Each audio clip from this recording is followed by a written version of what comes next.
What is the biggest misconception business owners have when it comes to getting their business or product featured in the press?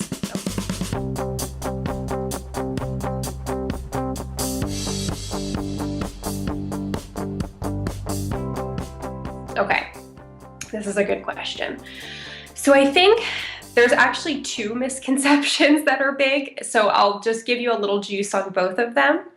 The first one is that you can get press solely on how great your product is, how great your service is, or how great your business is.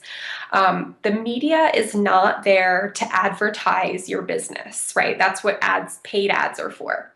The media is solely there to tell stories, right? So they have to tell amazing stories every single day, no matter what medium they're in. TV, radio, newspaper, magazine, doesn't matter.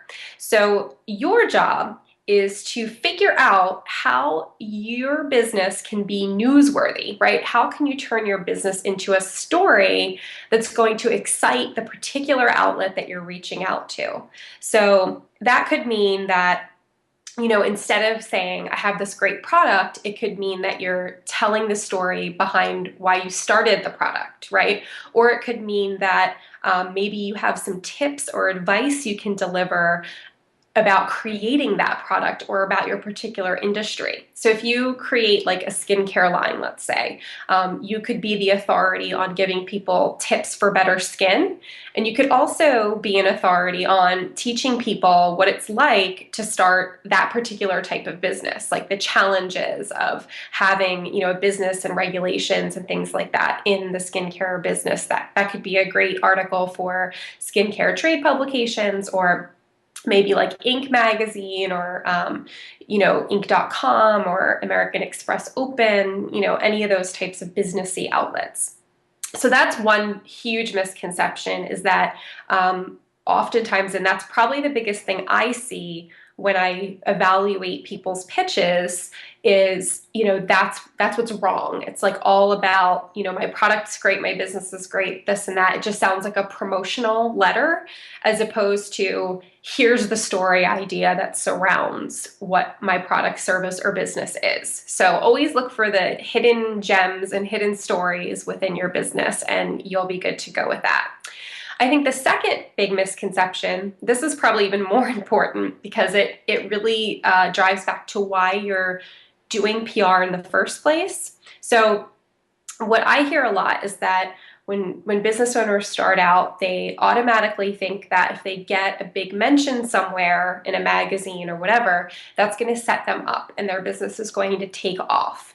Now, that may have been the case for like a couple of businesses out there. There's always like those exceptions to the rule, but I would not want to run my business with that exception to the rule strategy, because that's a scary place to be. So what you want to understand is that press coverage does not automatically equal sales. And here's why. Because you can get the best mention in Oprah magazine, right?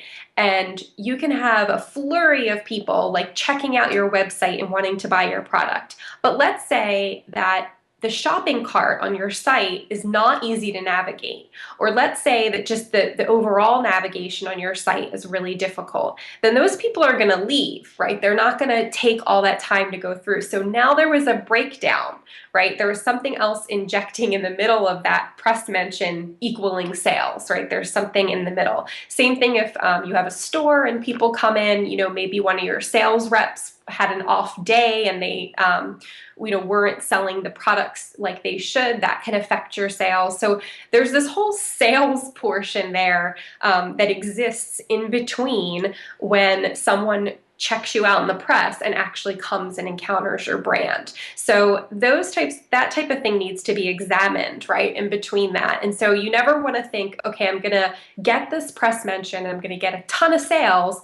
Instead, you want to think about your press in a different way. So what press is really great for is it's the ultimate endorsement for your business, right? So we can actually have customer testimonials out the yin yang, right? We can have tons of customer testimonials, and they mean a lot. Testimonials are amazing and you should have them.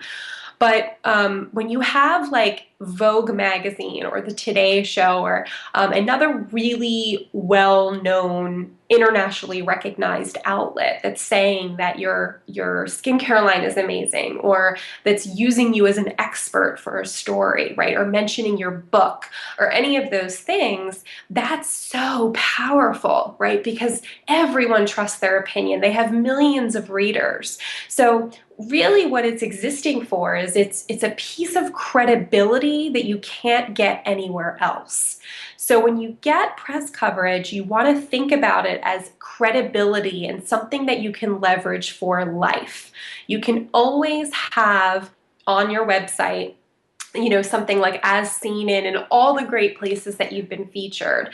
And so that way, even if you were featured 3 years ago somewhere, it's still there, right? It still works. It doesn't matter. It's an endorsement for a life. You can think of it that way, right? So that's a really popular misconception and something that is great to have in your mindset from the beginning, that your press coverage isn't going to automatically equal sales, but it will give you the endorsement that you need in the long run in order to talk people off the ledge from buying from you and for you to leverage when you're trying to close a deal. It's just one more thing in your pocket that you have. I was chosen by Allure as a best beauty product, or I was featured in Inc. My book was featured in Inc. magazine, something like that. So there's a lot of great credibility that comes along with having really juicy pieces of press coverage. Okay.